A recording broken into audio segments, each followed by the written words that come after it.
Imagine a cruiser that dares you to take the hit. One that turns enemy fire into fuel for its own firepower. That's the essence of Comandante Aguirre, a ship that doesn't just survive under pressure, it thrives on it. Named after Peru's national hero, Remigio Elías Aguirre Romero, the brave second in command of the legendary ironclad Huascar, who gave his life at the Battle of Angamos in 1879, Comandante Aguirre carries not only history but real grit. The name itself has graced Peruvian warships before, and now it returns in World of Warships with a unique twist on the Dutch cruiser design. Now, unlike her sister ship Haarlem, Aguirre trades flashy airstrikes for raw toughness and resilience. Her armour scheme is a fortress in disguise, with thick deck plating up to 40mm, strong belt armour, reinforced bow and aft end plating. She is simply one of the hardest Tier VIII cruisers to bring down.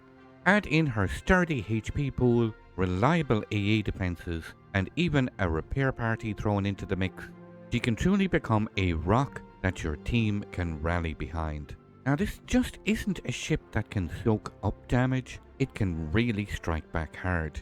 9 203mm guns with consistent cruiser dispersion and improved AP that can punish broadsides, and even threatens tougher targets. Now, the catch, you might say, well, it's a short firing range and sluggish reload, which means you'll rely on precision and patience. That's where her unique combat instructions come into play. By drawing enemy fire and dishing out punishment, you unlock bursts of rapid reload that can turn the tide in a fight. Now, in battle, Comandante Aguirre shines in close to mid-range duels, hammering enemies that show broadside while holding the line for her allies. She can take a beating, create space, and deal some solid damage, but overcommit, and you'll remember fast that beneath that armour, she's still just a cruiser with sluggish manoeuvrability. So the question is, are you ready to step into the role of a frontline heavyweight and wield a ship that dares the enemy to shoot at you? And let's take a closer look at this brand new addition to the Pan-American fleet. What really impresses me about this is the armor. This is really quite solid.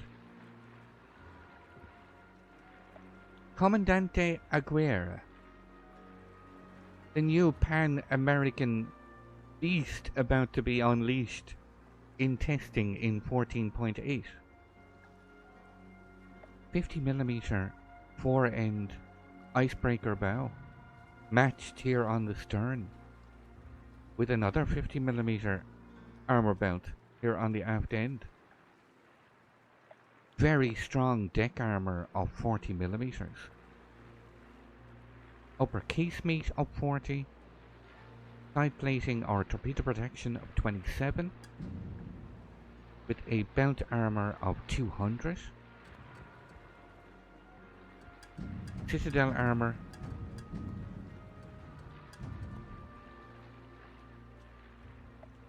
Buried deep underneath the waterline. Very well protected. 200mm athwart chip. 40mm. 30mm deck. And 40mm here on the stern. 150mm frontal plate. 80mm, 150, 65, 105. Lots of sloped armor, which is quite nice. 65, 50, and 50. Not impressive in terms of thickness, but lots of different slopes. Okay, so survivability, 52, 750. Torpedo protection of 19%. This is augmented by having 4 repair parties. 316 HP Action time 28 seconds. Cooldown 76. Get Hydro and Def AA. That's pretty good. 3.5 for torpedoes, 5 for ships. Okay, we'll go to the main battery. So 3 triple mounted 203mm turrets. 18.5 second reload. They can rotate 180 degrees in just under 20 seconds. Very short firing range, only 15.1 kilometers. So this is intended to get up close and personal. This is a raid! The main battery, 18.5 seconds. Max dispersion, 128. It's not terrible. 15.1 kilometers in range. And shell speed is decent.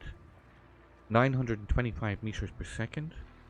You get 34 millimeters of pen on the high explosive. And the armor piercing is 4800. Pretty solid, except for the short range. No, but it comes with a bit of va-va-voom, so to speak. It gets an immediate main battery reload. So you get a reduction in the main battery reload time of 70%. How long is this active for? 20 seconds. 20-second action time. And it's activated by combat instructions. So every time you destroy a ship, you trigger it instantly. And for every 1000 HP of potential damage, you trigger it by 0.2%. So you're actually encouraged to tank the damage and get up in the enemy's face. Kill as many as possible. So every time you kill a ship, you trigger the main battery reload. That could be crazy under the right circumstances. I could see that being nuts under the right circumstances, because they've also given these armor-piercing shells improved penetration and the ricochet angles, according to the dev blog. So you don't see it here in the visual stats. You're incentivized to get out from behind those islands, and get into the fight, actually tank damage, and try and kill stuff. So this thing could be crazy if you're able to stay alive and trigger this a couple of times in a row. That'd be nuts. Like you maybe hang at the start, wait until something is low HP, and then you start to push. Could be nuts. You could see that. I could see that under the right circumstances being potentially crazy. So airstrike, they have removed the aircraft airstrike, of course. You just get these are the depth charges. So short range, only 7 kilometers. 25.5 second reload. 2 available flights, 1 aircraft per flight, and 2 bombs with 4200 max damage. AA defense, you get 14 of these twin mounted Oerlikons. They're primarily on the superstructure. 10 of these twin mounted Bofors. So 20 of those in total. They're usually pretty decent. And the secondary battery, 4 twin mounted 120mm. All combined, that is 269. the majority of which is... it's actually a pretty even split between short, medium and long range. 6 flak explosions, 6 shell explosions per flak salvo, I mean to say. 1617. Hit probability of 90%, and they're active in that mid to long range zone. Priority sector is 75, and the firing range is 6 kilometers. 34 knots of speed, 730 meters turning circle radius, and a rudder shift time of 11.1. And then finally, stats wise, concealment is not bad. 10.7. 10.7 is decent.